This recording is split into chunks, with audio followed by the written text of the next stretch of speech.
Bismillah, Assalamualaikum warahmatullahi wabarakatuh. Kabar Nanda yang Ustaz banggakan.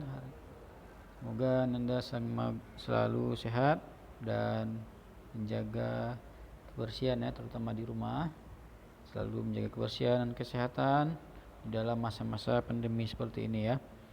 Nah, kita akan melanjutkan materi kita, itu muatan IPA ya, masih tema 5 subtema 1. Silahkan Anda lihat. Kita akan membahas mengenai penerapan sifat-sifat cahaya ya. Sifat-sifat cahaya. Nah, kita dalam hidup ini selalu membutuhkan cahaya pasti ya. Nah, sumber cahaya yang paling utama apa? Ya, benar, matahari ya. Matahari. Nah, apa fungsi cahaya bagi kita? Yaitu membantu manusia untuk melihat benda-benda sekitar, membedakan warna, dan melakukan kegiatan sehari-hari. Nah, kemudian sifat cahaya juga mempunyai sifat ya. Sifat-sifat cahaya antara lain merambat lurus, dapat menembus benda bening, dapat dipantulkan dan dapat dibiaskan. Baik, kita akan membahas satu-satu ya. Nah, sekarang yang pertama, sifat cahaya yang pertama apa tadi? Merambat lurus. Nah, pada percobaan ini ya, Anda bisa lihat kertas karton dilubangi ya pada satu titik. Nah, jika antum melakukan di rumah ya, nah, antum meletakkan lilin atau bisa antum senterkan ke arah karton yang berlubang tadi, pasti antum akan melihat cahayanya lurus ya. Nah, jika antum pindahkan, otomatis antum tidak bisa melihat cahayanya karena terhalang oleh kertas karton. Nah, itu membuktikan bahwa cahaya merambat lurus ya. Kemudian saat karton tersebut digeser dan tidak sejajar, pasti antum tidak dapat melihat cahayanya ya, cahaya lilinnya. Nah, tadi sifat yang pertama apa tadi? Merambat lurus. Kemudian contoh-contoh cahaya merambat lurus ya, pada sinar laser antum bisa lihat ya.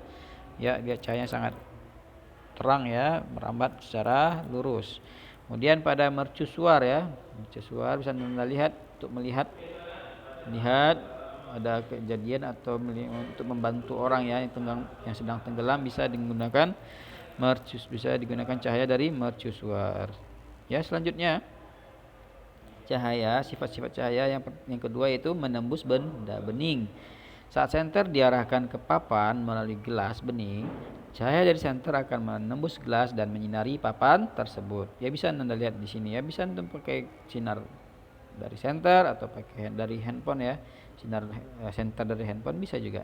Nah, pasti dia akan menembus benda bening ya. Benda beningnya misalnya gelas atau botol plastik ya. Nah, bisa menembus cahaya, bisa menembus benda tersebut dan akan mengenai dinding atau karton ya yang di sebaliknya.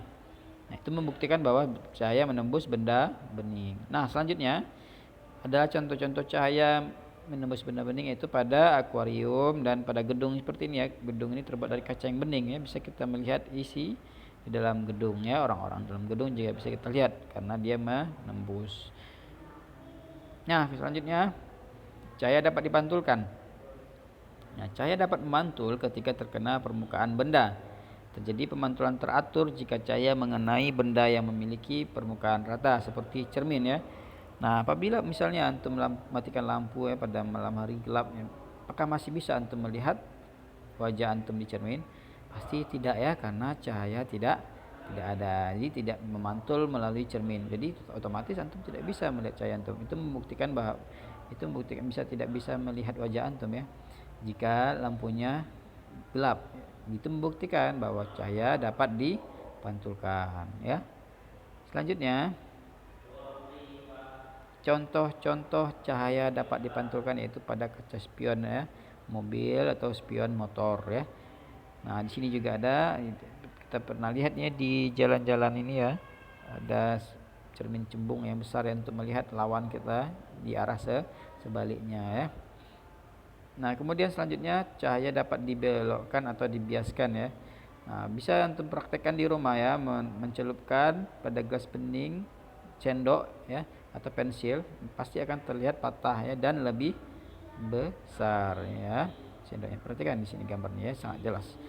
Nah, kemudian contoh cara lainnya dapat dibiaskan atau dibelokkan pada kolam renang ya. Suka berenang ini pasti bisa melihat dasar kolam renang pasti tampak lebih dangkal ya daripada dasar sebenarnya.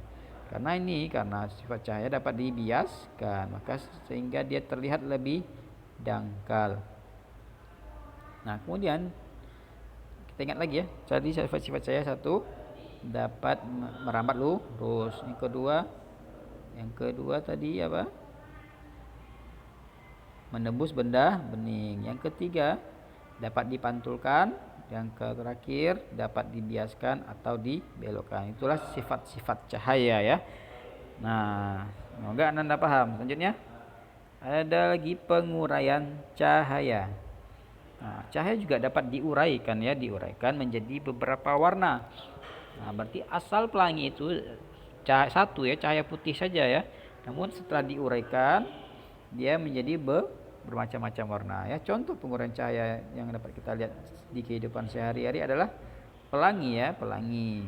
Pelangi terjadi karena cahaya matahari mengenai titik-titik air yang ada di udara.